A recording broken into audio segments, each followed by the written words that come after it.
Hello and welcome to Now TV Canada. I am just on YouTube channel. I am your host, Jennifer. Oh, I didn't even look before I started the camera. Is this The God Who Raised Me episode 4? I think it is, but when I punch it all up, upload it, I'll have it right. So I just wanted to start with some lyrics to a song because unfortunately with all these copyright strikes and stuff today and most of these people passed away, you can't get their permission anyway, and sadly people just want money even after the people who originally wrote stuff aren't even here. It's their money, it's their work. We shouldn't still be making money from it, so I can't always be doing live music in the background, but I can say words. So here it goes. We are the world. We are the children. We are the ones to make a brighter day, so let's start giving. There's a choice we're making in saving our own lives. It's true, we'll make a better day, just you and me. So don't forget that, right? We are the world. It doesn't matter if it's, 50 years ago, 25 years ago, or now. We are the ones that choose to make a better world. And today's episode is about, I'll call it the Lawnmower Man. It's still about learning how to love yourself, right? It's understanding no. And when to act on it, or when you're in circumstances where you can. Which leads me to my email. Hang on a second. I wanted to share something from the email first, because it's about children. It's about what this country doesn't do well at all to protect them. So I gotta find the right email account that it's in. Okay, I found it. So this comes from Child Help. Now this wasn't around. Cell phones weren't around when I was a kid. But I was reading some of this stuff for this July Child Help post. And how we can encourage everyone to play a role in protecting children. And recently there's been lots of reports of kids going missing, and graciously my prayers are answered. The majority of these people are all reported having been found safely, including kid. There's just one from April, which is a man, an adult, who's still missing. And there's been so much of it, I'm just so afraid. I just don't want this stuff to keep happening. So that's the other reason I make these videos, to have an impact that changes the productivity of these bad people. Less and less possible by exposing it and talking about it, and having more people photograph, videotape things and share stuff as a group in our community to keep everything safe for all of us. So these are some of the rules that we need to follow. 1, stay connected. Regularly check in with the children in your life and create opportunities for open, judgment-free conversations. 2, know who's caring for your children. Take time to learn about caregivers, camps, and activities, and make sure children know they can speak up if something doesn't feel right. Talk about body safety and boundaries. Reinforce that children have the right to say no, that their bodies belong to them, and that they can always tell a trusted adult if they feel unsafe. This goes with my story for today. Monitor online activity. Summer often means more screen time. Today's generation, the kids are on computers and phones. Talk with children about online safety, privacy, and the importance of telling a trusted adult if someone makes them feel uncomfortable online. Your kids shouldn't be in too many places where they have access to adults anyway. I'm super, super responsible and tight on my daughter's exposure and access to things. Even her Netflix account is I'm like picking through and restricting, and she loves that. Like, she's in a different province with my mom, but she feels me parenting her brain and doesn't complain. I'm good, right? Because when she goes on Netflix, she knows it's safe for her to go wandering through and look for stuff that she wants to watch, because I've taken care of that part for her so she can just relax. And often the kids are being given free reign, too much freedom, and they're exposed to the advertisements, infomercials, and other things online that are inappropriate. Don't even know how it gets up there. Who's willing to let their kids play these parts in this awful stuff? So we have to be careful and be more mindful and be on top of that even more, to reduce what happens, like in the stories I was sharing about yesterday's episode. It's unfortunate what happens when you're forced into rebellion from that early exposure. The last one says, recognize the signs. Changes in behavior, withdrawal, fearfulness, or unexplained injuries may be indicators that a child needs help. Trust your instincts and don't ignore concerns. Every caring adult has the power to make a difference. By staying informed, having conversations, and remaining attentive, we can help ensure that every child has a safe and healthy summer. Just childhood, period. I didn't get that option. Now, I didn't have all bad. Obviously, there was some good. I'm still here. But I sure wish there had been more accountability and responsibility on the part of adults around me. Like, there's a reason the block parent signs aren't out and people are not doing it, because it's not working. Okay, I think I have my Bible upside down. This is my Holy Roller book. My Joseph Smith translation of everything. I would love the super giant big book. Hint, hint, anybody want to give me a gift? It's engraved. The quad. This was a missionary who had left it behind in one of the churches here in Vancouver. And it was like in the book office room, and somebody saw me eyeing it. I've never had a quad. And they're like, do you want it? You can have it. Take it, it's yours. And so it was like an omen. Because the one thing I do still have, when I was baptized at 19, I still have my missionary bag. I don't have my certificate anymore from the missionaries. I don't even remember their names. But they were beautiful. They were just very insistent. They wouldn't leave me alone. They wouldn't go away. They just wouldn't stop. Approaching me, teaching me, taking time to be with me. No matter how unsettled my life was, they could still see my soul's worth. God could see more than I could see. Jesus knew. I didn't, right? I just looked at them, thought, holy moly, what I wouldn't do to have less experience and less exposure, to be able to have a husband like that. And lo and behold, at 51, now divorced and single for many years, and having caught up to my studies, I think I've pretty much become that version of the girl maybe they saw it in their head at that time when they were on mission. And so I'm happy to have inherited a missionary quad for luck. And so I like to do these online sessions of stories and stuff so that I can do my part in the little bits that I can. Because a little is better than nothing at all. And I wanted to go to the Doctrine and Covenants, which is not something a lot of people read often. Hang on, I've got to find it. But I wanted to start with showing you this. It's a bookmark. It's supposed to be, I guess it's Supergirl, whatever. But I have new characters.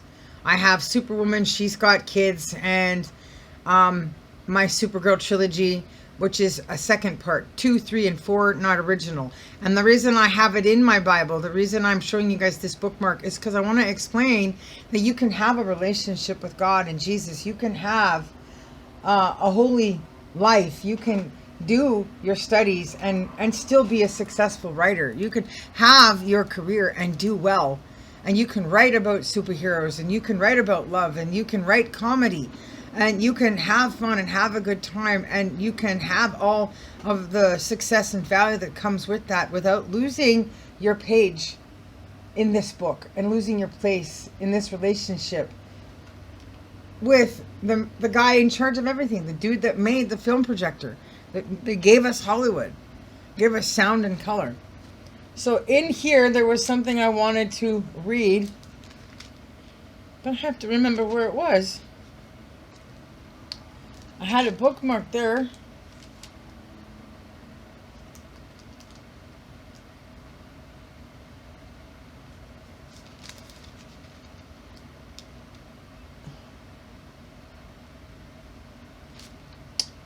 Hang on.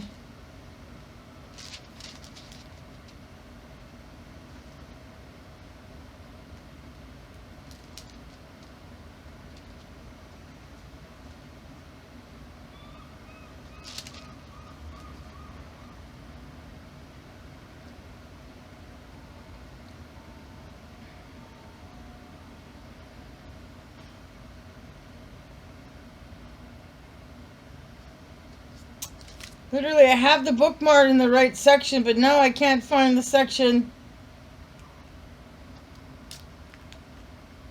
that I wanted to read because my brain is now stuck on the poetry that I wanted to share. Okay, I can do a smaller snippet of the scripture when I redefine what I'm looking for. It was at the end of section.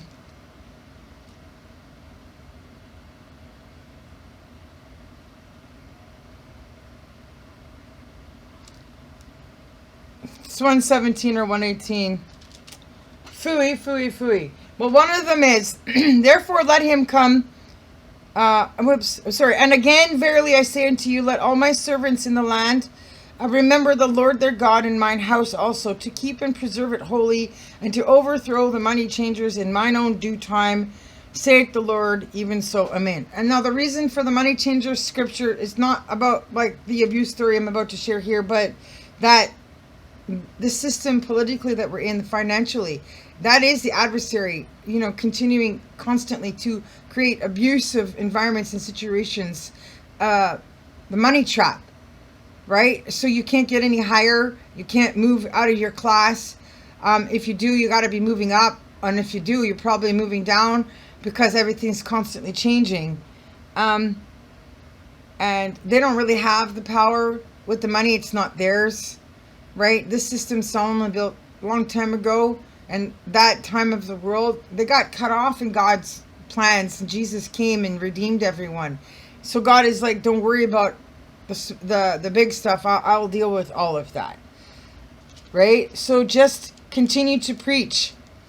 And if you do this in lowliness of heart and long suffering, I, the Lord, will keep my promise that I will provide for you and your families. An effectual door shall be opened from here and henceforth, right? And we'll be all right, essentially, is what the gist of what I was reading that I was inspired by, that I wanted to share.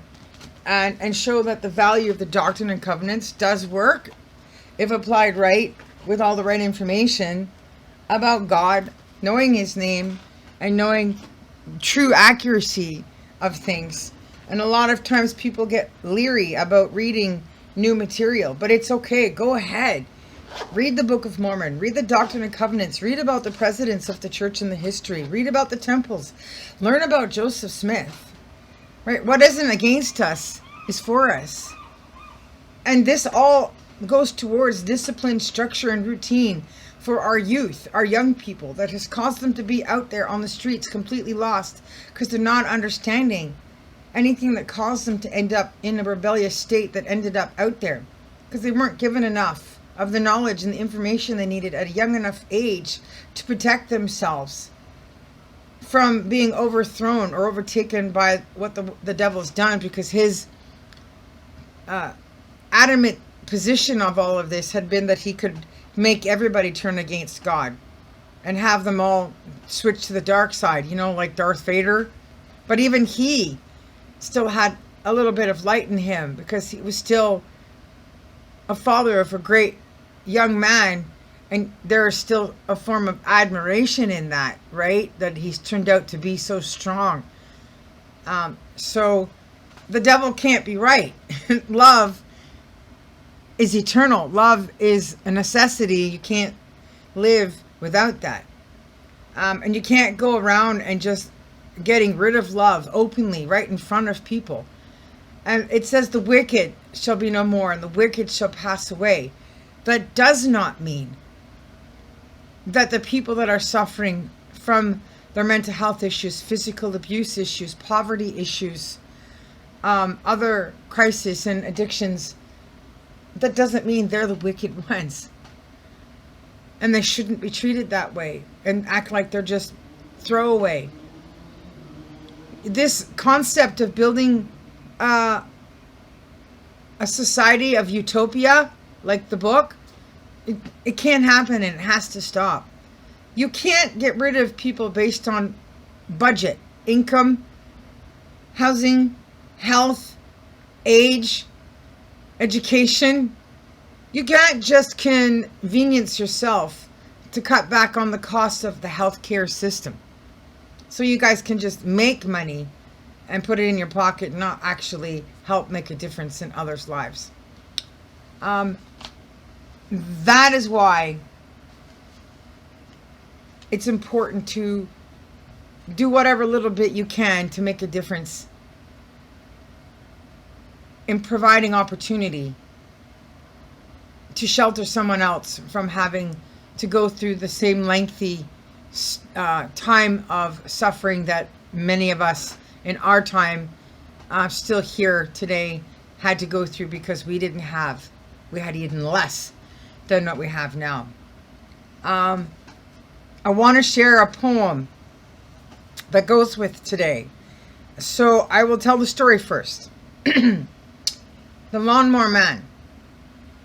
So after talking about the boys and the magazines and the vibe in the window and the playhouse and the kiss and tag, it just keeps going. So when we moved from Greenway Crescent to Hamilton, there was a brand new townhouse community of people, but it wasn't of the same lower class.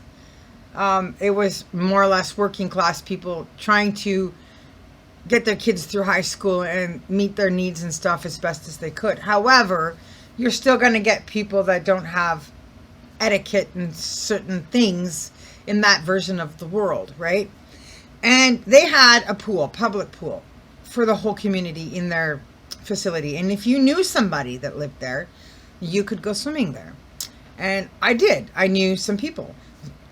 Some from my building and some from living in there. And so we would often be playing and swimming in that pool.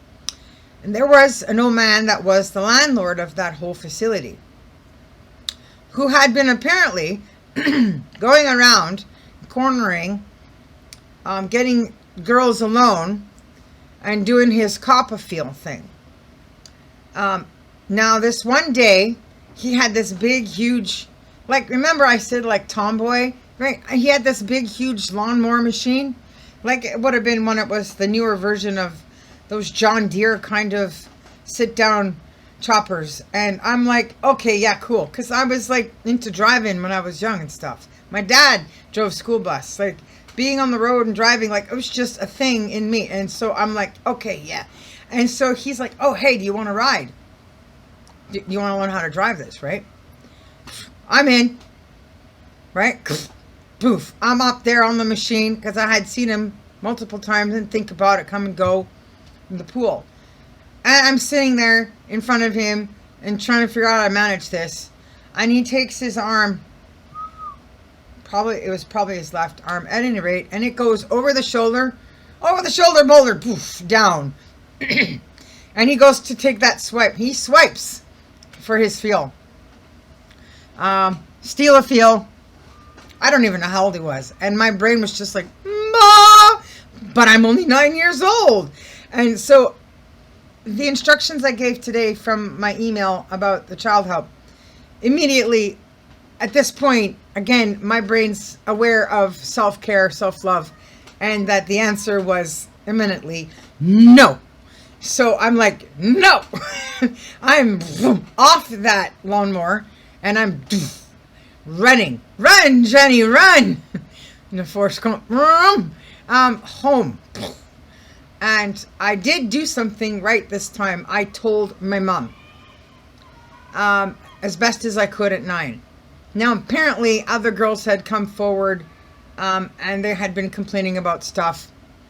But of course, there's always that seedy little devil guy that likes to make things in the favor of the guy that's guilty by having lies get told somewhere, which makes laying charges harder if the kids are trumping up more information about him than what's actually taken place.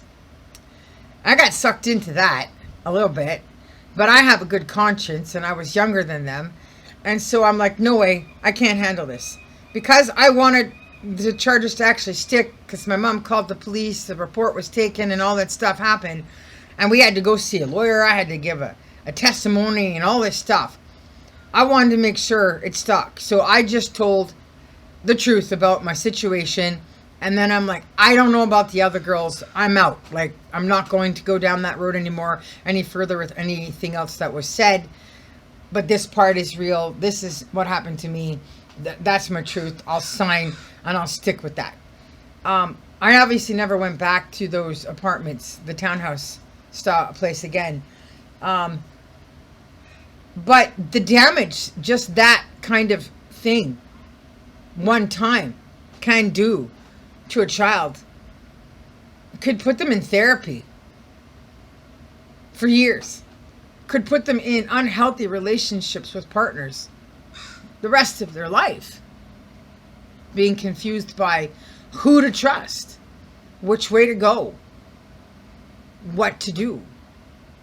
It can bring on the disorder of chronic masturbation, which is a real disease. Look it up, right? It's not nymphomania. There is a big difference, right? Like, it's one thing to have had good experiences and go, wow, I want more of these good experiences. Another when you're missing real love and you're denied stuff at an age where changes in your life and development should have been allowed to progress normally. And so your body's all messed up. And your brain and your emotions are messed up. And you've got to love yourself. Or if you ignore it, it hurts a lot and it burns and you're sitting in cold water or have cold cloths on you or whatever the case may be that causes continuing damage and self-harm at this point. And that's impossible to take and lay charges against in the frame of emotional covert incest. When people are hurting you with words, with body language, environment, structure, finances, all this stuff, when they're trying to make you hurt yourself in place of them not actually laying hands on you, it is impossible to stop them, get them arrested, put them in jail, and stop the cycle. It just keeps going. I survived that and pulled through, but it just kept going as I got older in Canada. Most of these stories I'm sharing with you are all from one city.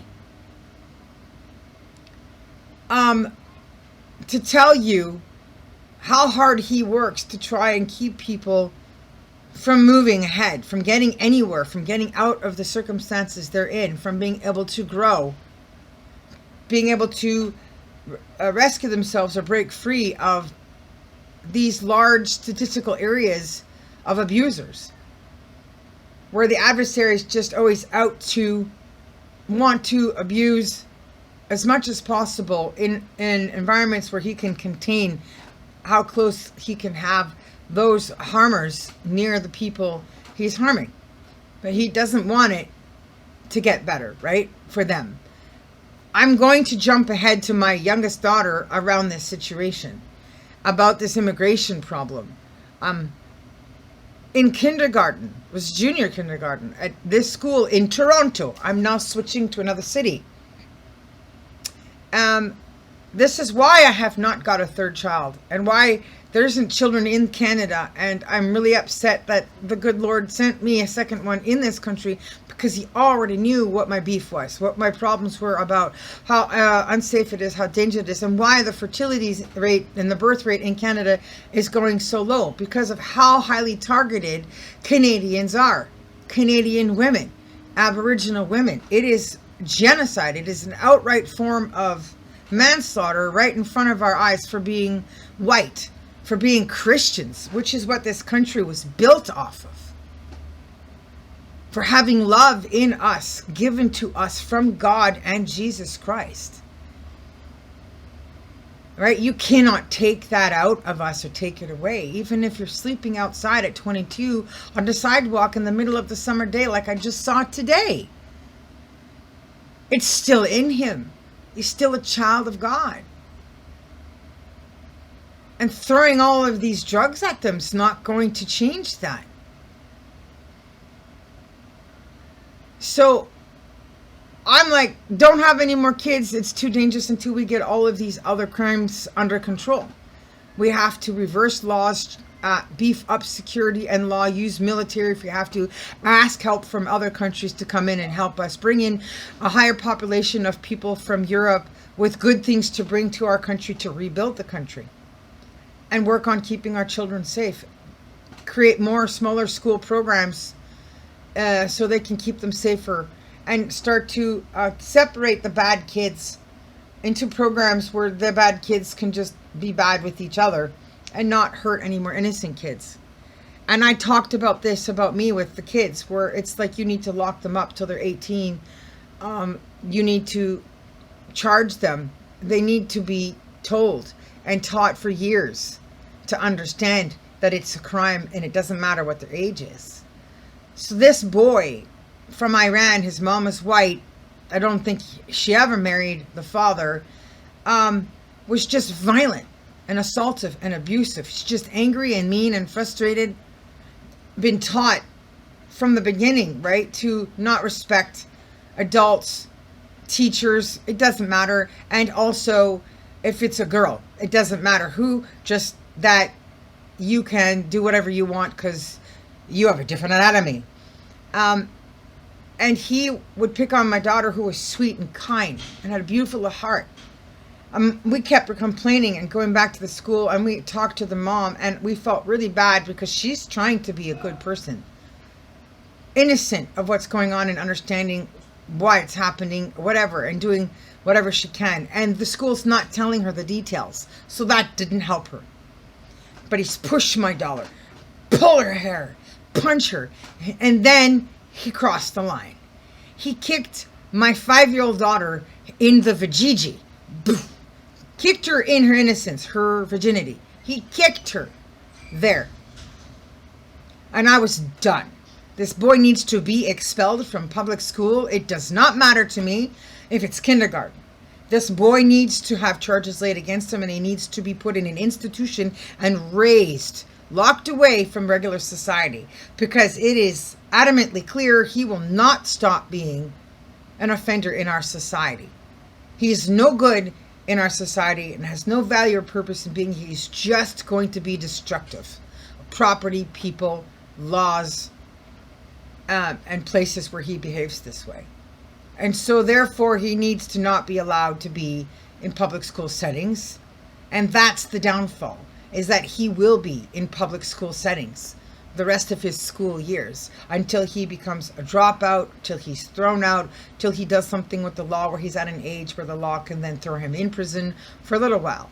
But he'll still get out, because they're always using that pass key with each other about cry me to the moon, feel sorry for me, give me more of this, that, because I come from such and such. Well, no, not if you're violent. Again, in Toronto, on another street in North Vancouver, there's an innocent white man walking on the sidewalk legally. It's his right of way. And there's this little drive-through of little shops and banks and stuff where cars come in and park and do their business and then leave. He's already in the motion of walking. It is his right of way. And he's crossing over this section where the cars will come out. and the car's here, and they got angry at him because he's doing his right of way and he's walking. He's completely oblivious, clueless about anything. There's a parking lot he's used to. He's walked by it 1,000 times. No big deal. Cars always wait till the people walking finish, and then they finish turning out and they go on their day. They were furious that he was walking. They walked by the car. He walked by the car, and they couldn't just drive out and go wherever they wanted to. They got out of their cars, and I'm there doing my thing, walking around. I don't know if it was going to work or coming from work. And they chased him down the street, and he's freaking panicking. What's going on? Never seen so much rage or hatred and anger, animosity towards him in his country.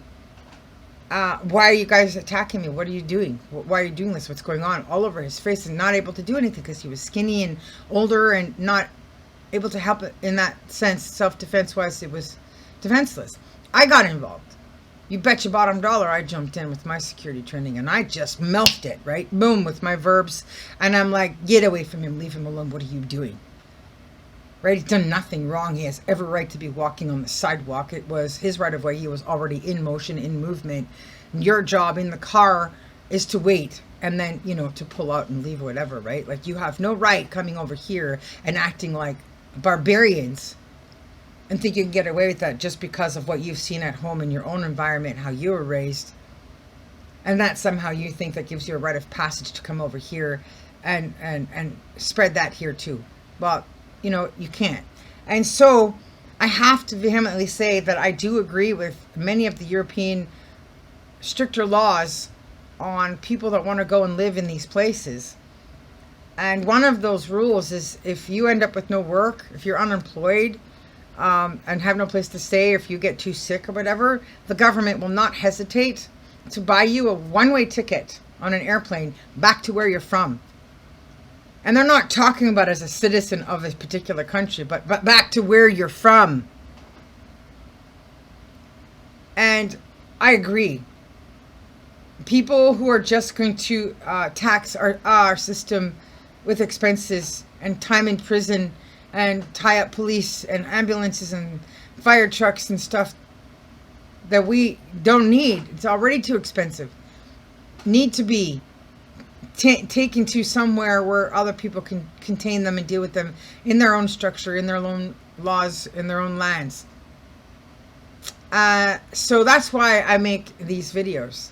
I do not know if that old man that steals fields, that was a landlord, got to keep his job or go on to be a landlord somewhere else. But I tell you right now, because Canada's so bad at dealing with crime and the rights of women and children, he probably got to continue to work. He just probably got a slap on the hand.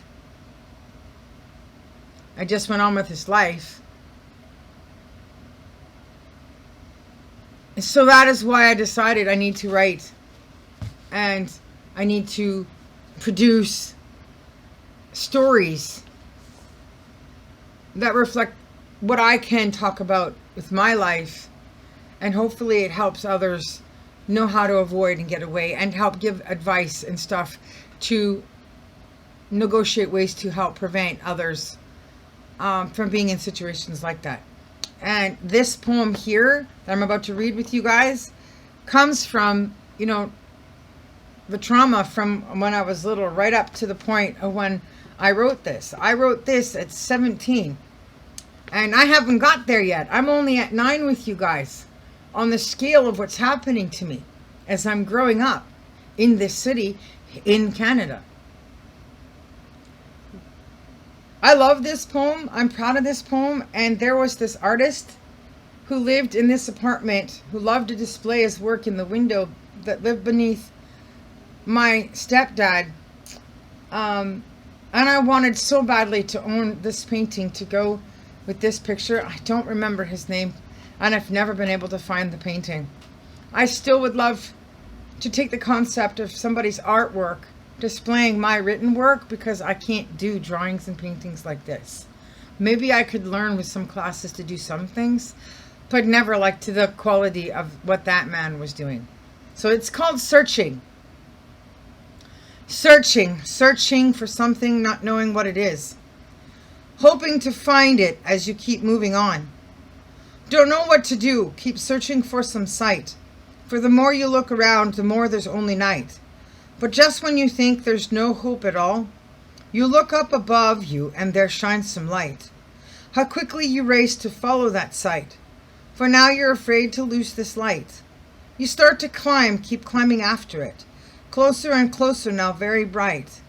You begin to feel a rush, for you think you're almost there. But just then you blink and it all disappears. Hoping to have reached it before it was gone, not knowing if anyone was ever to make it. You think maybe you can fake it. You begin to feel tired, knowing now that it was futile, but you just can't stop, for there's no way down. Only a big empty space with a black face. You're hearing voices, you look around, even though you can't see ground. Now something is calling your name, saying to you, come on down with all the rest. Don't worry, they won't contest. Damn it, I hate the devil. You panic, not knowing what to do. Don't bother, it says. You've failed. Nothing left you can do. Gripping you tightly, pulling you down, feeling no emotion, no strength left, and hardly any will. Floating in nothing, as time is standing still. Now in deep thought, you begin to wonder if this is all a deep spell we're under. There's gotta be something left to do.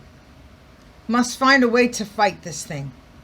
Can't let it feel at home in our hearts, for we've already been split into too many parts.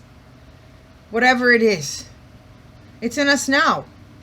Some of us knowing this, yet others still aware of nothing at all. It'll enter when you're sleeping or when you feel alone. Like Freddy Krueger, waking you from your sleep. Anyways, mustn't let your mind wander into this unsacred zone. Day by day, minute by minute, it's growing stronger and stronger within us all. We turn to each other, hoping someone may have found the answer. Nothing left to do except to keep moving on.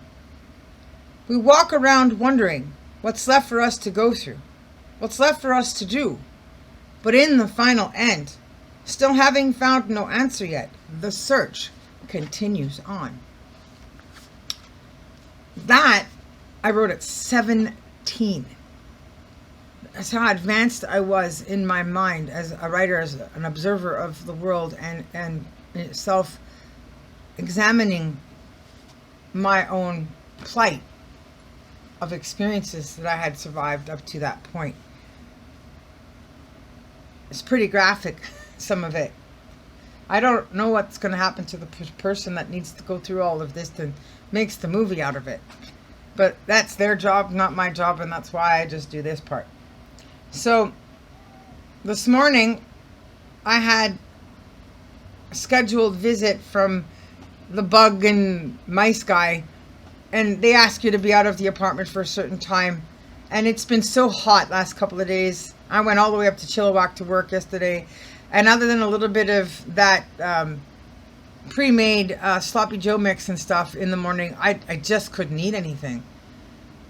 When you get that hot, usually you can't. A lot of us can't. And then I had like a malt ice cream at the Wendy's when I was up there. And so when I got up today, I didn't have any kind of coffee, tea, anything in the morning because I knew I had to leave by a certain time. And then, of course, they didn't show up at that time. So I'm getting a little bit grumpy because I need to have something to eat. Light, like yogurt and fruit, cold because it's hot again. And I go to Carnegie and I use my volunteer tickets to get food. But it took like a few different trips moving around back and forth. I got a bad news email and that upset me even more. I ran my website for my security company. I followed instructions. I was told to do something. And then it turned out that it was wrong and it deleted the website. Anyway, hopefully that gets fixed with my website guys. I'm grateful I've got really nice guys. And so the Lord knew, okay, this is not starting off right for her day. So I go to sit down and I'm at the table alone, and then another guy comes in. He's from Africa. Nice guy, friendly dude, kind, generous eyes, and around the same age as me. Actually, he turned out to be 1 year older than me. And he walks over to me, brave enough to say, can I sit here with you? Because I guess most of the tables were full. And I'm like, yeah, have a seat.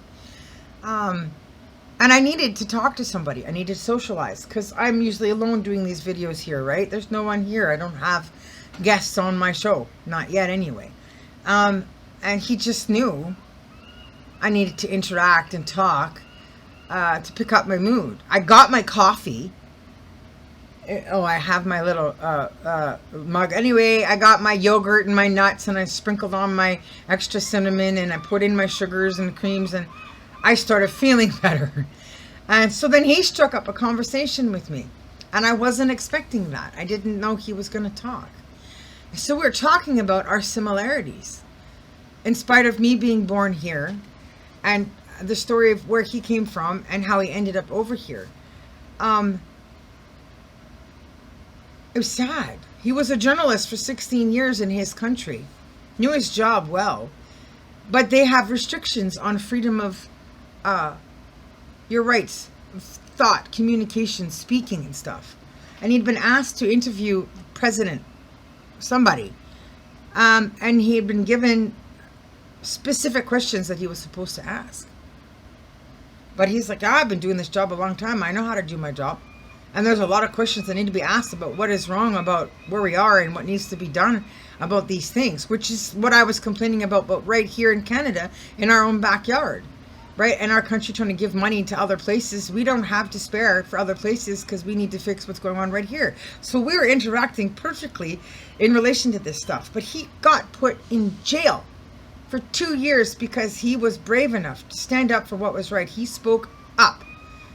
Freedom of speech, to ask his own questions. And that's right. As a journalist of 16 years with all that experience, knowing to know to ask the more pertinent, important questions about what are we going to do to help our country, our citizens, our community. And he was hearing me and understanding me about that reality of needing to help and fix my country right where it is, and how too much of that over here on us sending too much over there just it's not helping, and that when you have a little bit of extra that you should share and do things. And so he talked about how he would have a little bit of extra once a week, and he'd go into his little community in Africa and help out with little bits of foods and sandwiches or whatever he was doing. And I told him, well, I volunteered right away as soon as I got back to Vancouver, in the kitchen in Carnegie, and the seniors coffee and downstairs, and then over to the Oppenheimer Park. And I used the tickets. When I get enough of the tickets, I'll give tickets out to people who are just absolutely hungry and want to eat, because the tickets are only good at the Carnegie kitchen. They're not good in any other way. They're not like the food stamps you get in America instead of getting money for groceries. It's only for the Carnegie kitchen. So you can only come here to eat. And I'm pretty good at judging who just wants to eat food. And so we're like talking about similarities. And he's like, to this day, here, he'll go and make like a pizza once a week or whatever from home. And he'll go out and hand out one slice to people and give out stuff. So I just thought it was really cool that Jesus was able to brighten my day by putting somebody from Africa at my table to discuss things that we could discuss and have in common and feel good about who we are, why we're there, what we're doing, and regroup on the perspective, which is why I shared the words of "We Are the World." We're the mixed culture of people that cared when the song was written and recorded. And then I was reading through my books to figure out what I wanted to read and share with you guys of my work. And then I found this one piece that goes with having had that conversation and having somebody at the table with me to help brighten my day as I went on with my day, trying to figure out what I'm going to do with all that the adversary is always throwing at me. And that's the point of all these episodes of The God Who Raised Me, because it's still happening. It's still going on, right? I'm not in the Arctic or in Africa visiting with the gorillas in the jungle or riding an elephant or in Australia swimming in the coral reef yet, right? It hasn't happened. But lo and behold, God willing, I will finally get to spread my wings and visit these other places. And that was, I think, a big reason for being allowed to sit and talk with him today. So it's called The Love of God, and this is from the second book of my old series called The Day My Goldfish Died. I have a new series of books coming out. 8 Mile 2 book is a big book, my Val Kilmer book, and then I have my Edgar Allan Poe tribute book, and I have my friend Nicole, who passed away, and Celebration of Life book. So there's 4 more books. This is called The Love of God. The love of God doesn't live inside of buildings. It's in your human conditioning, the state of your heart, knowing what you're worth and how you behave in the world towards others. Handshakes, hugs, and true understanding of the Bible scriptures and how to apply them. Make them alive in your life with family, friends, and strangers. We are the world. It's true. The state of the earth's core depends on you. And what you do, the choices we make, have such a great impact on the whole of the world state. Who am I but one individual? With love, one is all it takes to make a difference so great, to fill our souls with a state of peace for the persons we've chosen to be. The smallest reflections of who we are come from where we walk and how we talk, how we choose to feel about the people that we meet. What would happen to us all if God removed his lampstand of love from us? Just imagine the darkness, the state of gloom, worse than an earthquake. How easy the human race would be at an end, and God could have the earth back empty and clean. The evidence is clear. When you walk poverty's streets or simply watch TV, it's all over the news. Our own genocide? To realize before our eyes our demise, and before too long, God can go back to watching dinosaurs roam free, with a quality of beauty that we never see. But alas, man was made to live forever. And how many people he chooses to resurrect is an immutable decision based on who he rewards with this freedom.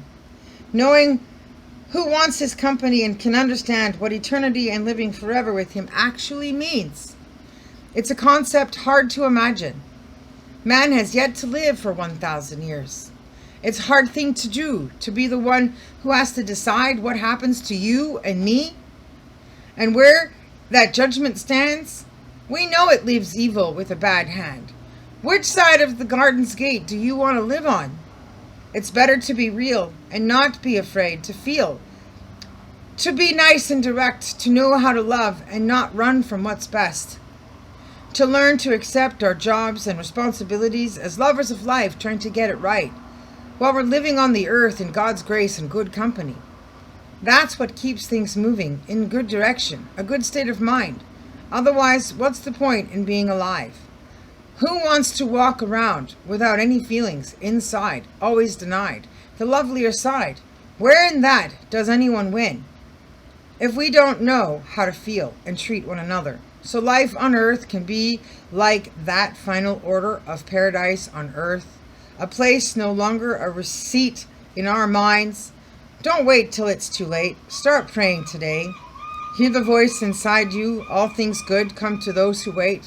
This is the time and the hour to feel God's power.